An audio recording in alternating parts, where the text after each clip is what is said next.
Sous le contrôle de ces soldats israéliens, la route Salah ed-Din, à la sortie sud de la ville de Gaza. L'axe qui traverse l'enclave du nord au sud est le principal échappatoire pour les civils gazaouis. Les forces israéliennes le contrôlent.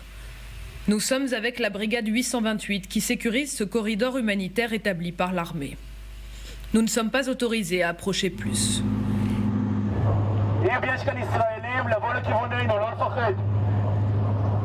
Si l'un d'entre vous est israélien, venez vers nous, n'ayez pas peur. Le commandant de brigade lance un message en hébreu et en anglais, au cas où d'éventuels otages israéliens ou étrangers se trouveraient parmi les civils palestiniens. L'armée est convaincue que le Hamas tente d'en déplacer vers le sud. Aucune réponse. Ici, le désespoir est silencieux.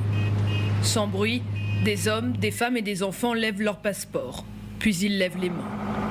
Ils sont au moins 10 000 à fuir chaque jour. Certains viennent de l'hôpital Shifa, le plus grand de Gaza où se situe désormais le champ de bataille. L'armée israélienne y localise le quartier général du Hamas. Ce ne sont pas eux qui sont à blâmer. Ces gens sont des victimes, comme côté israélien.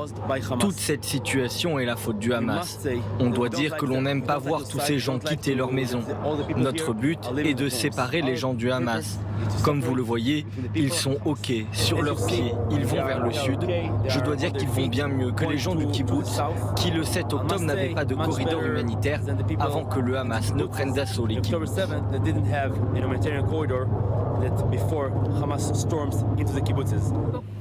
Autour de la route, les combats ne cessent pas. Parfois, ce sont des tirs à l'arme automatique, parfois des tirs d'artillerie. Tous les bâtiments ont été touchés par des frappes aériennes. Interrogé sur l'ampleur inédite de la campagne de bombardement qui a fait plusieurs milliers de victimes civiles, le commandant rejette la responsabilité sur le mouvement islamiste palestinien. Toutes les frappes aériennes de l'armée israélienne ne visent que le Hamas ou des cibles associées au Hamas.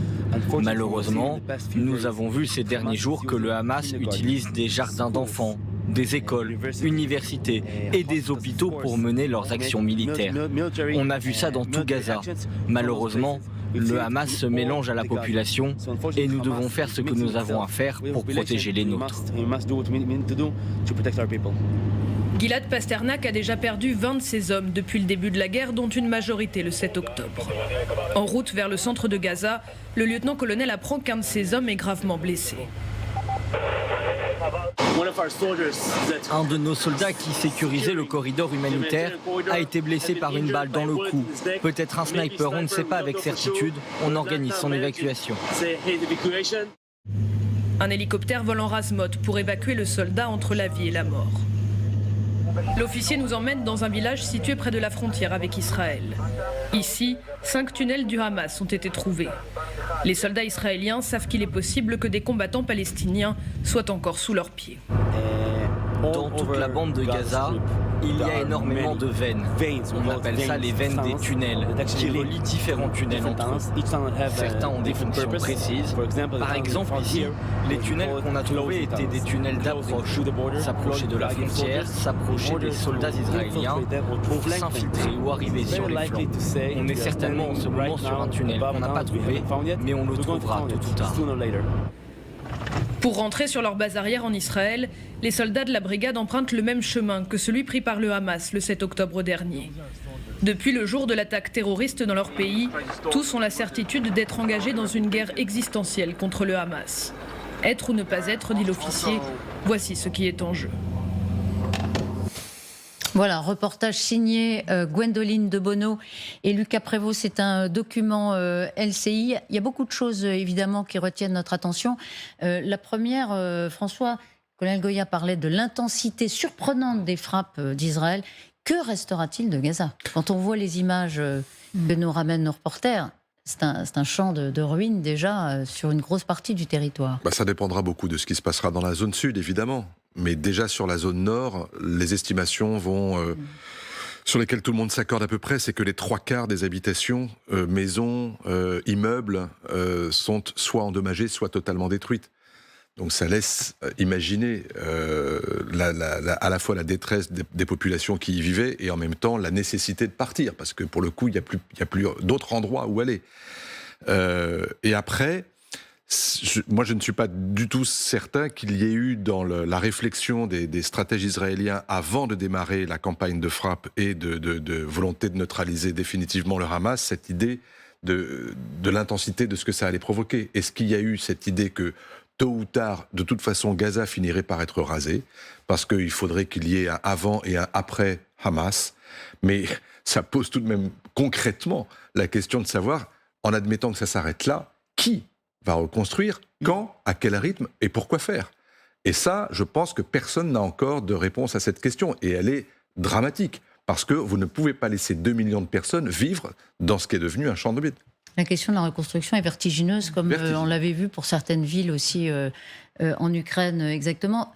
Deuxième élément qui nous frappe, c'est ces soldats de Tsahal, on les voit d'ailleurs, qui parlent en hébreu, à une colonne de réfugiés qui tentent, grâce à un corridor sécurisé, d'atteindre le sud. Et donc Tsahal qui espère que des otages sont parmi ces personnes qui fuient la guerre. Ça a un sens? Ça voudrait dire quoi? Que le Hamas a mis une baïonnette dans le dos des otages pour les forcer à partir? Il pourrait y avoir dans ces colonnes de civils quelques otages sous la menace qui n'osent pas signaler aux soldats israéliens qu'ils sont là. Donc ils tentent leur chance. Mais vous avez raison, c'est un point crucial, parce que quand l'état-major israélien nous dit le Hamas a perdu le contrôle de Gazaville, implicitement nous avons pris le contrôle, nous Israéliens, de Gazaville, il y a un élément central qui manque à cette prise de contrôle, c'est qu'aucun groupe d'otages n'a été libéré à ce jour. Ça veut donc dire que les otages, comme leurs gardiens et les combattants du Hamas, leur glissent entre les doigts, factuellement. Sinon, cette prise de contrôle aurait été assortie à un moment ou à un autre de la découverte d'un endroit où peut-être seulement 30 ou 40 otages, mais ça ne s'est pas produit. Donc c'est ça qui jette le plus grand doute sur la déclaration israélienne de prise de contrôle ou de perte de contrôle par le Hamas. Oui, non, mais de toute façon, il faut être clair. Israël aura le contrôle au moins de Gaza Nord lorsqu'on regardera la carte. Le parti nord sera complètement bleu.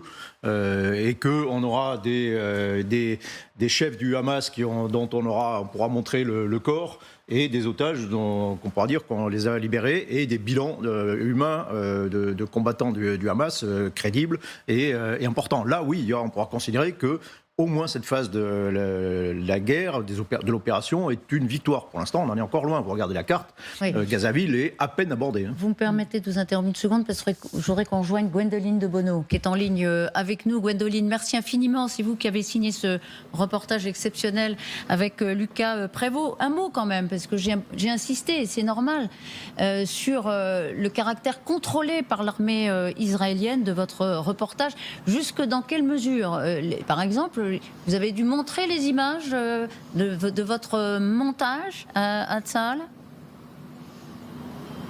Alors oui, l'armée israélienne demande effectivement, après ce qu'on appelle donc un embed, c'est-à-dire du temps passé avec une unité sur place, à voir les images. Alors il faut savoir tout de même qu'elle ne demande pas, elle ne cherche pas à changer le fond. Là-dessus, on nous a absolument rien dit. D'ailleurs, on nous a pas demandé de changer quoi que ce soit dans le montage. En revanche, l'armée israélienne veut s'assurer qu'il n'y a pas de choses dans les images qui compromettent ce qu'on appelle la sécurité des opérations. Donc ce qu'on nous a demandé, pour être très concret, c'est de voir est-ce qu'il n'y ait pas d'écran avec des points GPS, des cartes, et également là où l'armée israélienne insiste, c'est des visages de soldats qui veulent rester anonymes.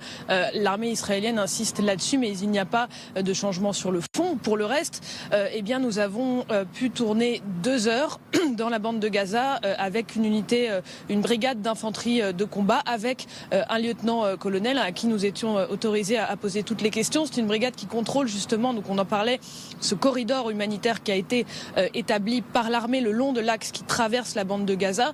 Alors on ne peut pas parler aux civils palestiniens quand on est avec les forces israéliennes, parce que chacun se tient à distance, très clairement on le voit sur les images, mais voilà, travailler avec l'armée israélienne, c'est aujourd'hui le seul moyen d'entrer dans Gaza. Il faut préciser tout de même que c'est totalement nouveau. En 2014 par exemple, quand l'armée israélienne était entrée dans Gaza d'une manière beaucoup plus limitée, il n'y avait aucun embed avec des journalistes journalistes étrangers. L'armée israélienne d'habitude ne fait pas d'embed avec des journalistes étrangers, donc c'est totalement nouveau. À l'époque, on rentrait par le poste frontière israélien dans la bande de Gaza. On passait ensuite celui du Hamas et on travaillait dans la bande de Gaza. Ça, c'était en 2014. Aujourd'hui, ce n'est absolument plus possible. D'ailleurs, il n'y a plus de poste frontière. Toutes les règles ont changé et aujourd'hui, le seul moyen de travailler dans Gaza, c'est quelques heures avec l'armée israélienne.